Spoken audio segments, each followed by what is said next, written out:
Shalom seluruh jemaat Tuhan dan juga semua keluarga dimanapun kita berada. Harapan supaya kita semua berada dalam keadaan yang sehat dalam perlindungan Tuhan dan diberi Tuhan kekuatan serta kesabaran, ketabahan untuk menghadapi keadaan dunia yang masih dilanda penularan COVID-19 masa ini. Kita yakin dan percaya bahwa dalam apapun keadaan, Tuhan pasti sentiasa melindungi kita bersama-sama.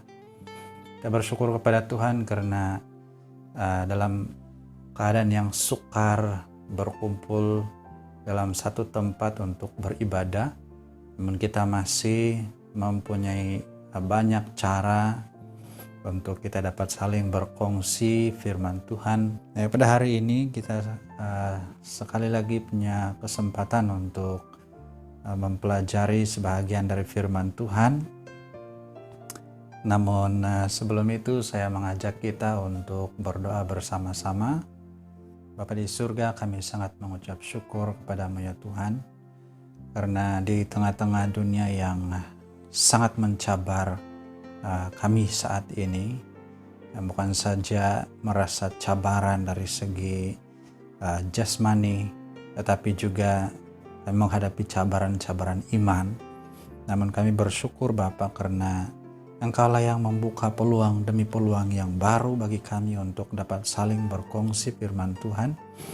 Dan pada hari ini Tuhan, kami sekali lagi dapat sama-sama mempelajari firman Tuhan ini. Dan mari Tuhan, Engkau yang ada di mana-mana, yang berada di tempat kami masing-masing juga, yang memimpin hati dan pemikiran kami untuk dapat mempelajari firman Tuhan ini, agar hati dan pikiran kami diterangi oleh firman Tuhan, dan dari situ kami memiliki kekuatan yang baru untuk terus berjuang. Terima kasih Tuhan, di dalam nama Tuhan Yesus Kristus kami sudah berdoa. Amin. Baik, hari ini saya mengajak kita untuk mempelajari satu tema firman Tuhan, yaitu hidup bersama dengan Kristus. Nah, kita terus saja melihat ayat firman Tuhan di dalam 1 Tesalonika pasal yang keempat, ayat 13 hingga ayat yang ke-18. 1 Tesalonika pasal 4 ayat 13 hingga ayat yang ke-18. Saya baca demikian firman Tuhan. Ayat 13. Selanjutnya kami tidak mau, saudara-saudara, bahwa kamu tidak mengetahui tentang mereka yang meninggal, supaya kamu jangan berduka cita seperti orang-orang lain yang tidak mempunyai pengharapan. Ayat 14. Karena jikalau kita percaya bahwa Yesus telah mati dan telah bangkit, maka kita percaya juga bahwa mereka yang telah meninggal dalam Yesus akan dikumpulkan Allah bersama-sama dengan Dia. Ayat yang ke-15. Ini kami katakan kepadamu dengan firman Tuhan, kita yang hidup, yang masih tinggal sampai kedatangan Tuhan, sekali-kali tidak akan mendahului mereka yang telah meninggal. Ayat 16. Sebab pada waktu tanda diberi, yaitu pada waktu penghulu malaikat berseru dan sangkakala Allah berbunyi, maka Tuhan sendiri akan turun dari sorga, dan mereka yang mati dalam Kristus akan lebih dahulu bangkit. Ayat yang ke-17. Sesudah itu kita yang hidup, yang masih tinggal akan diangkat bersama-sama dengan mereka dalam awan menyongsong Tuhan di angkasa. Demikianlah kita akan selama-lamanya bersama-sama dengan Tuhan. Ayat yang ke-18. Karena itu hiburkanlah seorang akan yang lain dengan perkataan-perkataan ini. Baik, dari pembacaan-pembacaan kita pada hari ini, sekali lagi saya ingin mengajak kita untuk belajar satu tema firman Tuhan, yaitu hidup bersama dengan Kristus. Impian Tuhan adalah agar kita hidup bersama-sama dengan Dia di tempat kediamannya di surga. Di dalam Yohanes 14 ayat 3 Dia berkata, "Aku akan pergi kepada Bapa dan akan menyediakan tempat bagimu. Setelah aku menyediakan tempat bagimu, aku akan datang kembali dan membawa kamu ke tempatku, supaya di mana aku berada, kamu pun berada." Nah, saudara, ini satu pengakuan Yesus Kristus betapa besar keinginan di dalam hatinya supaya kita tinggal bersama dengan Dia di dalam kediamannya. Dan kediamannya itu tentu sekali bersama dengan Bapa di surga. Ini juga harus menjadi impian kita. Impian Yesus untuk tinggal bersama dengan kita juga harus menjadi impian kita agar kita pun mempunyai kerinduan untuk tinggal bersama dengan Yesus. Nah, berita yang menggembirakan adalah bila kita menjadikan itu sebagai impian kita, maka kita benar-benar dapat mencapainya. Ya, bagaimana mencapainya? Mari kita mempelajari beberapa perkara. Yang pertama, bagaimana kita dapat mencapai keinginan atau impian untuk hidup bersama dengan Yesus di dalam kerajaannya. Yang pertama adalah percaya bahwa Yesus telah mati dan telah bangkit. Dalam ayat yang ke-14, karena jikalau kita percaya bahwa Yesus telah mati dan telah bangkit, maka kita percaya juga bahwa mereka yang telah meninggal dalam Yesus akan dikumpulkan Allah bersama-sama dengan Dia. Nah, saudara, inilah hal yang harus kita percayai, yaitu Yesus telah mati dan juga telah bangkit kembali. Nah, Yesus telah mati berarti kita telah menerima penebusan atau telah berlaku penebusan sehingga manusia dilepaskan dari hukuman dosa. Tanpa kematian Yesus Kristus tidak mungkin terjadi penebusan. Tapi oleh karena Yesus telah mati, maka terjadi penebusan itu sehingga kita dilepaskan dari hukuman. Sementara Yesus telah bangkit berarti Dia berkuasa atas kematian dan mampu memberi kehidupan. Nah, bila kita percaya kepadanya, maka kita juga akan menerima kehidupan itu. Karena untuk kita lah kehidupan itu disediakan oleh Tuhan. Dan inilah yang harus kita percaya. Kita harus sungguh-sungguh percaya bahwa Yesus telah mati dan juga telah bangkit kembali. Dan hal ini sangat penting untuk kita selalu ingat.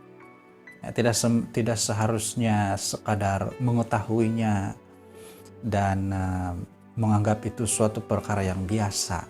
Tapi kita harus ingat bahwa itu perkara yang sangat penting. Ya, karena dari situlah karya penebusan itu terjadi sehingga kita menerima keselamatan. Nah, ramai orang yang menolak untuk percaya bahwa Yesus itu benar-benar mati. Mereka mengatakan bahwa yang mati itu bukan Yesus. Dan mungkin ramai orang Kristen yang sepatutnya tidak mempercayai pendapat itu mulai ragu-ragu. Ya. Nah, karena memang itulah tujuan. Mereka mengatakan bahwa Yesus itu sebenarnya tidak mati. Yang mati itu adalah orang lain yang digantikan. Ya. Dan mereka memperkatakan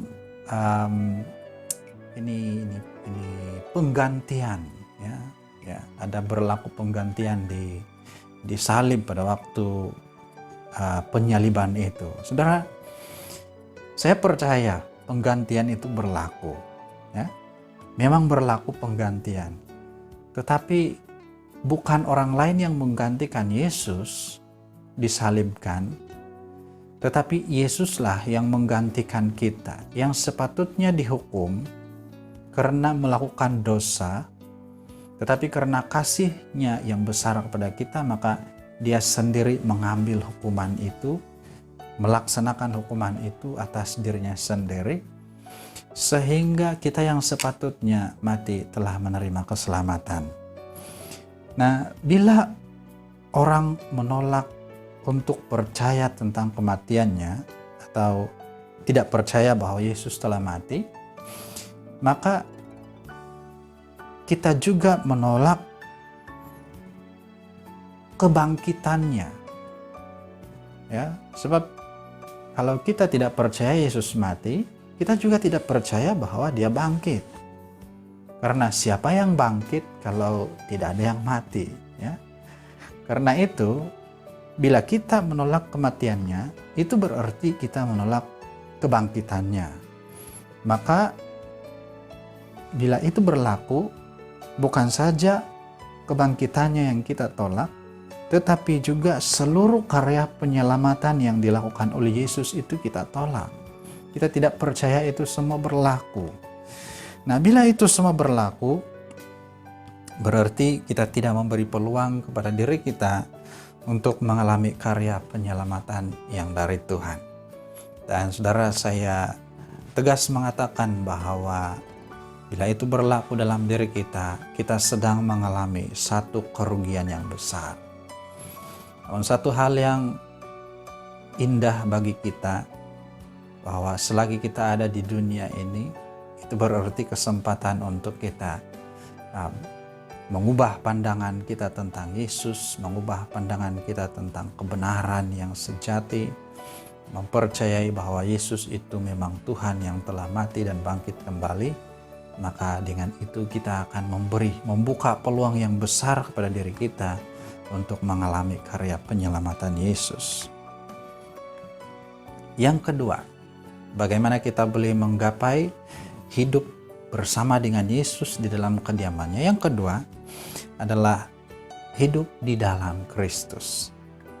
Nah, ayat yang ke-17 mengatakan, sesudah itu kita yang hidup, yang masih tinggal akan diangkat bersama-sama dengan mereka dalam awan menyongsong Tuhan di angkasa.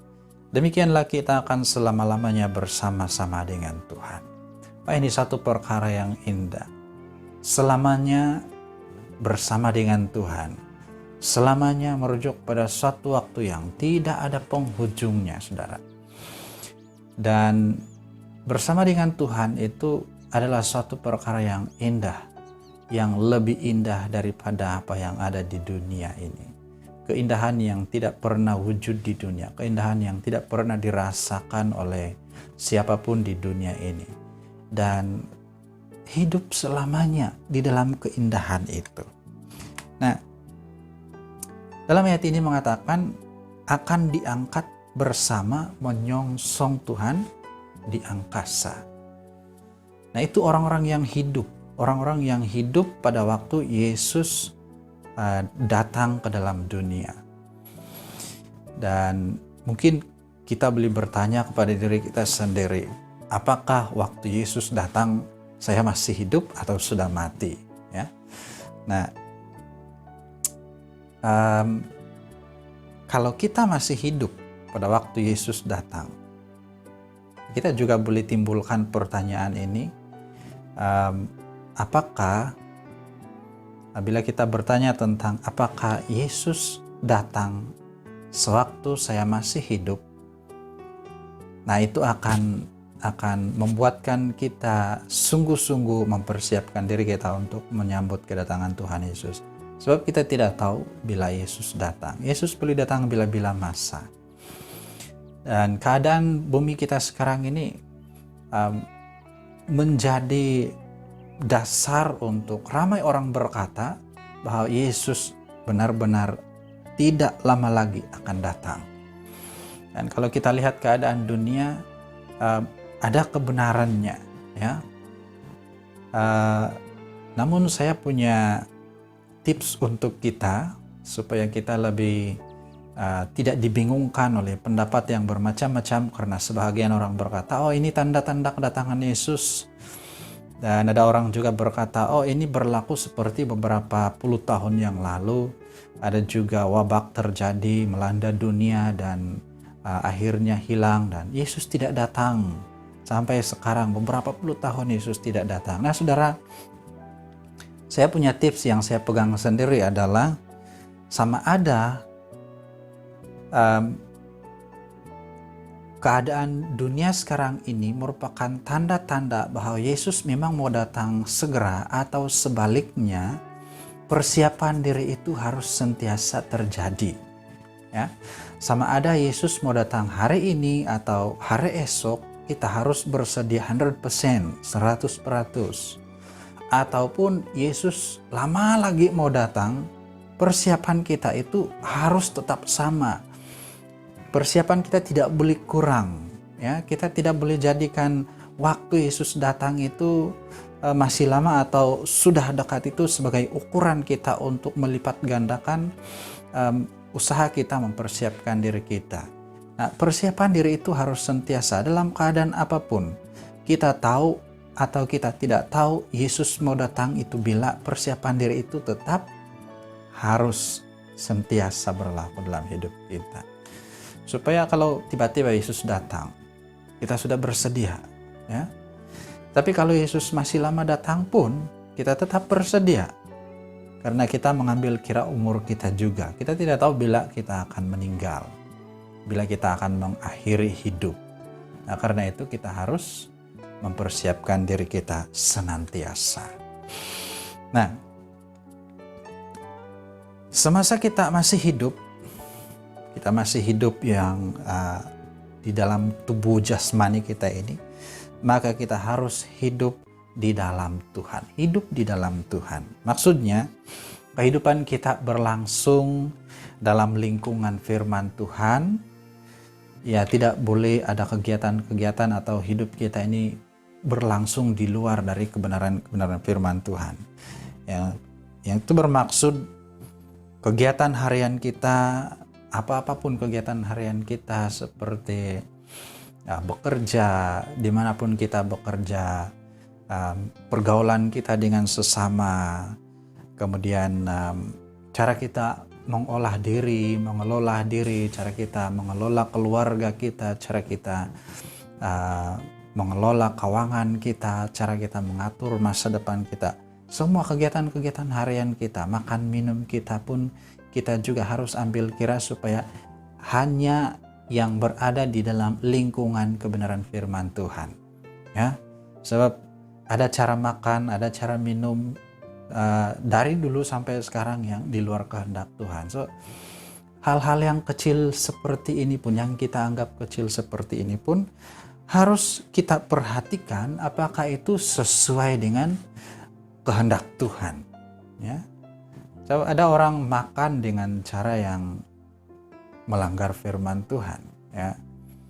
Makan yang macam-macam lah kan. Ya, jadi itu yang kita perlu perhatikan juga. Hal-hal kecil di dalam diri kita, dalam kegiatan kita sehari-hari pun kita harus perhatikan supaya tidak melanggar kehendak Tuhan. Nah, ini tidak berlaku secara otomatis. Hidup di dalam kebenaran Tuhan itu tidak berlaku dengan sendirinya. Seolah-olah itu berlaku tanpa kita sadari, tiba-tiba kita rasa ternyata kita sudah hidup di dalam kehendak Tuhan. Oh tidak, itu tidak berlaku seperti itu. Harus diusahakan. Ya, saya sering kali mengatakan hal ini bahwa hidup di dalam kehendak Tuhan itu harus diusahakan. Seperti yang dikatakan di dalam Efesus pasal 5 ayat 17, di dalam ayat itu berkata, sebab itu janganlah kamu bodoh, tetapi usahakanlah supaya kamu mengerti kehendak Tuhan. Nah, kita mau berbincang sedikit tentang ayat ini. Di dalam ayat ini berkata, sebab itu janganlah kamu bodoh, tetapi usahakanlah supaya kamu mengerti kehendak Tuhan. Usahakanlah supaya kamu mengerti kehendak Tuhan. Nah, itu bermaksud Kalau kita tidak berusaha untuk mengerti kehendak Tuhan, itu adalah satu kebodohan. Ya. Nah, sebab ayat ini berkata, jangan bodoh. Usahakanlah supaya mengerti kehendak Tuhan. Dan jika tidak berusaha mengerti kehendak Tuhan, itu berarti kita bertindak bodoh. Nah, hidup di dalam kehendak Tuhan itu diusahakan. Kita hanya dapat hidup di dalam lingkungan kebenaran Tuhan setelah kita mengerti kehendak Tuhan. Apa yang kita mau hidupi kalau tiada yang kita mengerti, kan? So kita mengerti dulu, kita usahakan dulu untuk mengerti kehendak Tuhan. Nah, saya percaya kita semua sedang mengusahakannya. Kita semua sedang mengusahakan untuk mengerti kehendak Tuhan, dan saya mendorong supaya kita teruskan usaha itu. Selama kita masih hidup di dunia ini, selama Yesus belum datang, usahakan untuk mengerti kehendak Tuhan. Nah, kita hanya dapat hidup dalam lingkungan kebenaran Tuhan setelah kita mengerti kehendak Tuhan. Dan kita perlu mengusahakannya atas dua sebab. Yang pertama, karena pikiran kita ini sering diisi dengan hal-hal lain. Sehingga kadang-kadang pikiran untuk firman Tuhan itu kadang-kadang hilang, kadang-kadang tidak ada masa untuk berpikir tentang firman Tuhan. Apalagi kalau kita sangat sibuk dengan kegiatan-kegiatan harian kita, maka ada kalanya kita lupa tentang firman Tuhan itu. Dan disitulah kita memerlukan usaha keras untuk selalu ingat firman Tuhan dan mencari artinya, memahami maksudnya. Sebab yang kedua kenapa kita perlu berusaha adalah karena iblis tidak akan membiarkan kita mengerti. Sebab iblis tahu saat kita mengerti kebenaran, maka kita akan hidup di dalam kebenaran itu bermakna kita menjadi orang yang di luar kuasa iblis. Iblis tidak dapat berkuasa lagi dalam hidup kita. Itulah makanya iblis sangat berusaha untuk menghalang kita daripada mengerti firman Tuhan. Nah, itulah sebabnya, antara sebabnya kenapa kita perlu berusaha mengerti firman Tuhan. Nah, yang ketiga, bagaimana kita dapat mencapai kehidupan yang bersama dengan Tuhan Yesus di dalam tempat kediamannya. Yang ketiga adalah mengakhiri perjuangan dengan setia. Saya hampir mengambil tajuk poin yang ketiga ini dengan mati di dalam Kristus. Benar juga, tapi agak ekstrim lah kan kalau mati di dalam Kristus. Tetapi untuk lebih lembut maka kita akan mengambil poin yang ketiga sebagai mengakhiri perjuangan dengan setia, ya.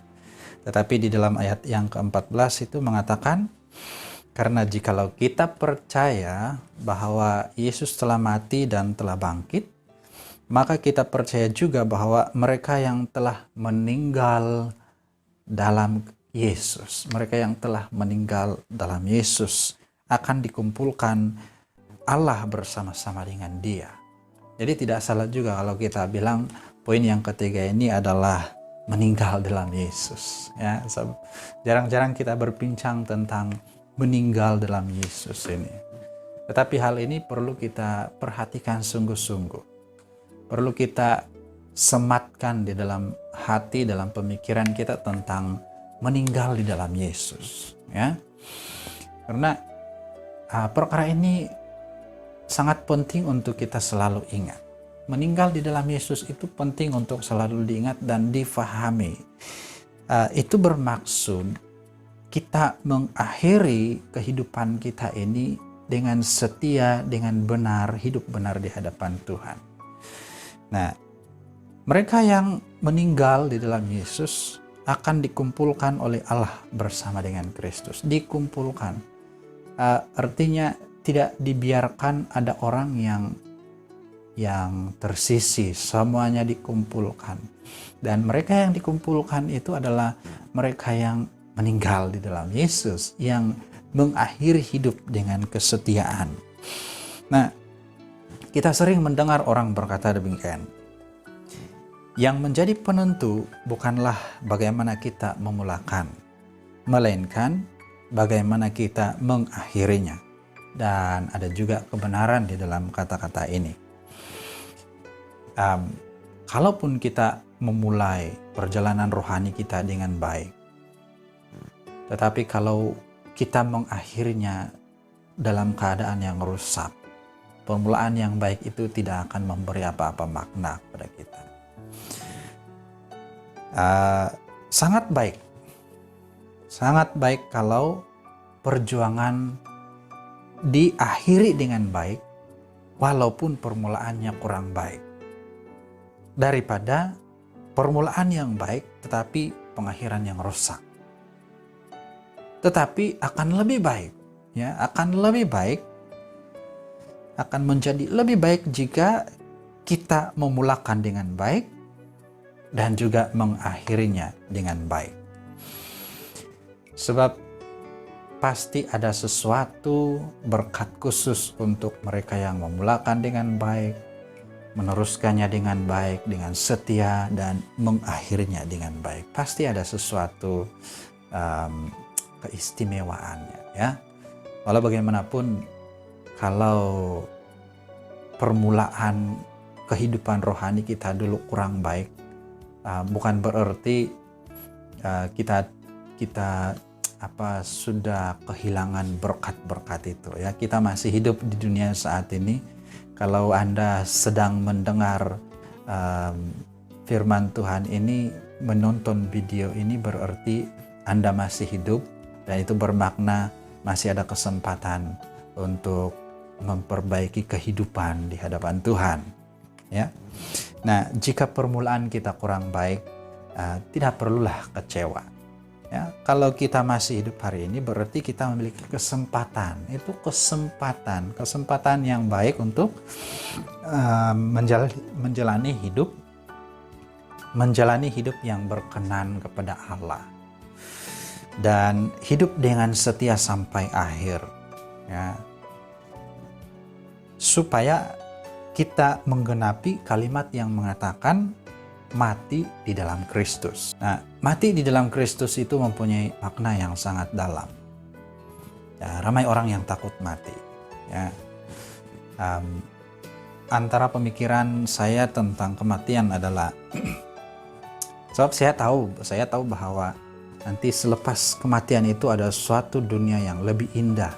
Tetapi yang menjadi tanda tanya dalam pemikiran saya adalah bagaimana kematian itu berlaku, apa prosesnya, apa rasanya tuh saat-saat kematian itu.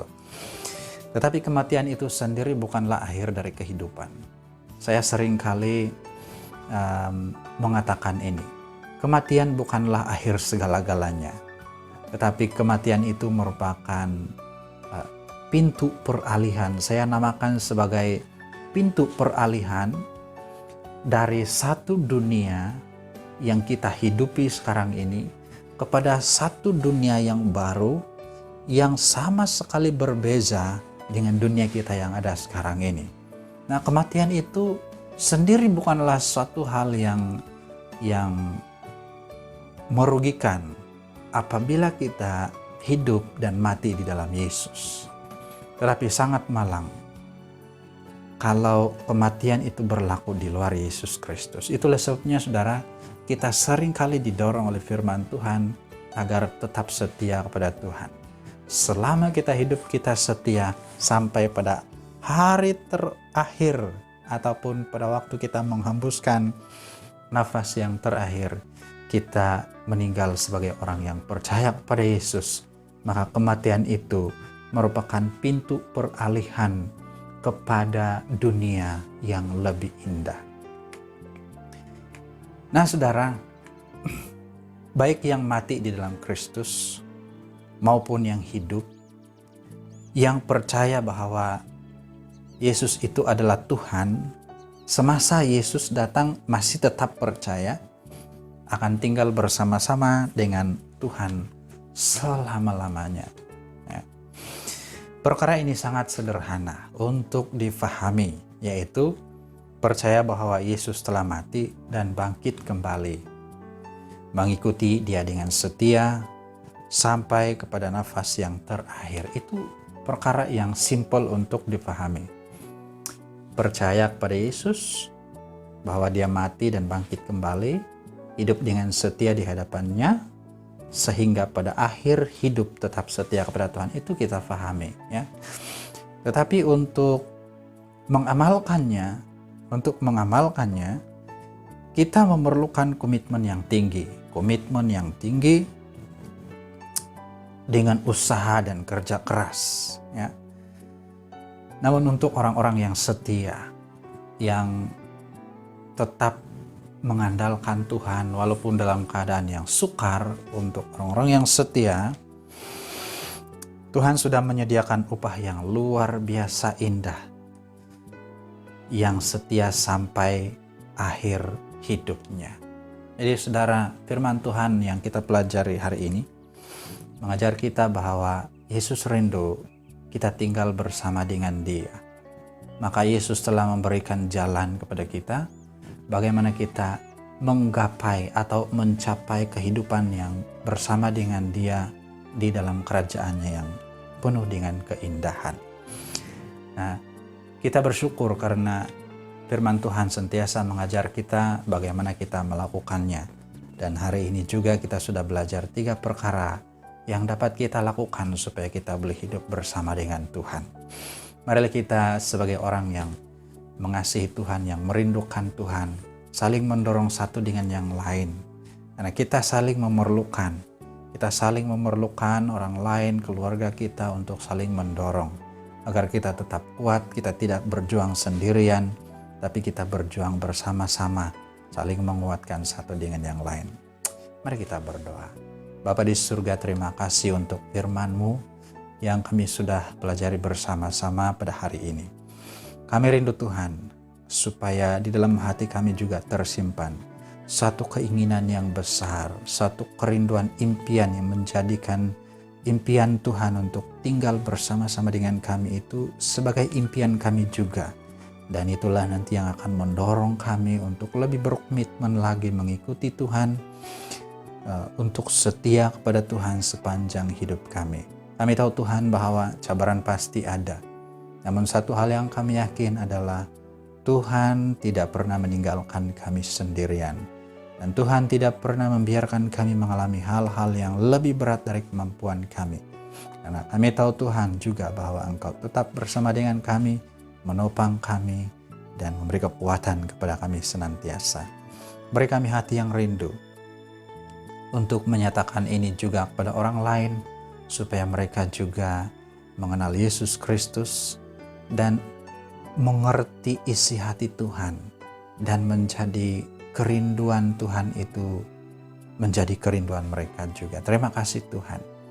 Kiranya berkat dari firman Tuhan sentiasa menguatkan kami, bahkan membuat hati kami tetap bersuka cita dimanapun kami berada, apapun keadaan di persekitaran kami. Terima kasih Tuhan, ini doa kami. Dalam nama Tuhan Yesus Kristus kami sudah berdoa. Amin. Terima kasih sudah mendengarkan. Tuhan Yesus memberkati.